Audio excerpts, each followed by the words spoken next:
Christopher Watson, Jackson Schoolhouse Road. I'd just like to ask the council, you are aware of what took place in the assembly last night? The vote of that water company? Good.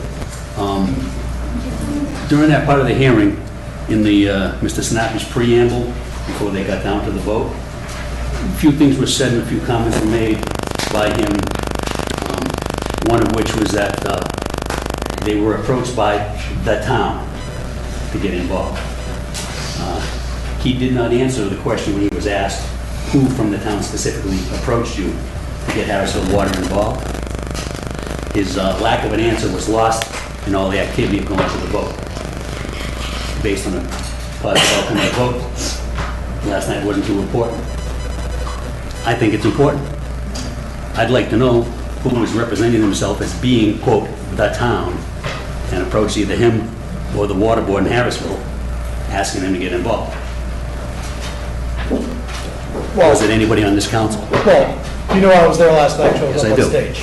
No, it wasn't the town council. Well, it wasn't the town council, that's the point. Well, what Mr. Sinapi was referring to was what took place prior, when the Harrisville Fire District initially filed intervenor status, not the request to provide water to the power plant.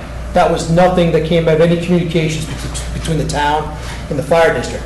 If you listen to Mr. Sinapi's preamble, I have a few times, that's why I yeah, had the question. I've got it. And what he talks about is, he talks about how we became interveners in the process. When the Harrisville Fire District filed their intervenor status, somewhere along the line, that's where the conversation happened. So it was after the town approached the Harrisville Fire District in its normal course of doing business with any large project, because the Harrisville Fire District provides all the water in town.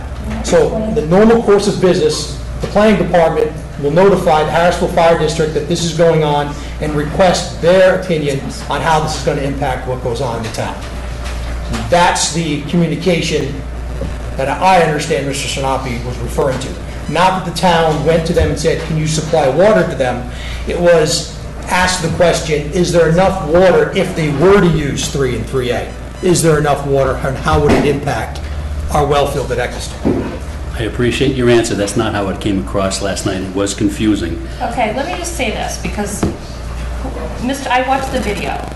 I don't honestly care what Mr. Sinapi said, because I think it mischaracterized what happened. I had to go back and see when Harrisville Water or Fire intervened before the proceedings, and they just intervened in July anyway, and basically said that, their hand was forced in terms of getting intervenor status. I mean, we had to go back and try to answer everybody else's questions, because we had no role as a council in that at all, regardless of whether Dave's on the board or not.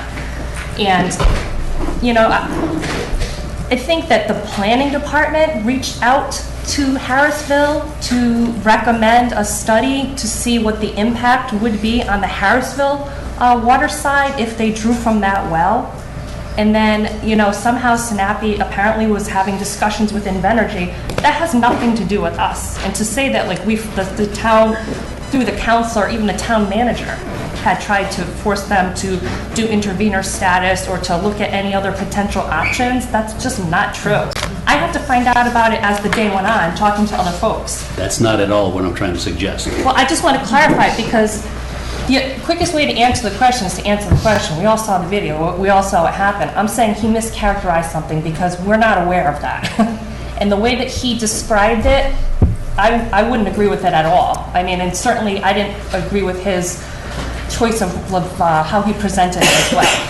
It looked like he was trying to sell the idea of having another water source through Harrisville, and that's the first time I had even heard of something like that. So I don't want to make an issue out of something that we don't need to make an issue out of, because as you mentioned, the decision was made right then and there. How we got to that point, it deserves merit and discussion, but it had nothing to do with us or the town administration.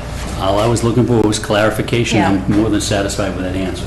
And believe me, we all Just were. the way he presented it, it seemed I agree with you. on the slide. I totally agree with Extra you. box of shoes to sell to somebody on the sides. I was talking to Mrs. Lacey today, and I was looking at the video, and it looked like he was describing a dessert and not a complete power plant project and the water source. It was like, woohoo! This is a great thing, the choice of wording, it was just like, it's like you said, like trying to sell something. And I'm just telling you, it didn't come, we had to go back and try to reconstruct what happened because we'd be speculating, but I'm just telling you, that's your answer. Ms. Brown, I appreciate that. I was not trying to cast any aspersions. Oh, I just was I'm looking not for saying you did. clarification to make sure that, as I thought it would be, coming from this council, that everything was above board. But the way he presented it, I agree with you. it raised the question that needed to be asked. I agree with you. I thank you for your time. Thank you for asking. Just to broaden out the responsibility of the planning board a bit, as you all know, they've been asked to come in with advisory opinion. And as a past member and vice chair of the planning board for 4 years or better, very, very experienced with them. But the thing of it is, every time there's a large project comes to town, it's very, very advantageous to the planning to search out sewer, water, town services, and ask the questions on how does this impact the town as a whole. And this is what they did in this case, probably to get information so they can help to put it with their packet when they make the advisory opinion. And that's their responsibility, and that's their due diligence, they've done it well. So that's about as clear as I can make it for the planning board's responsibilities.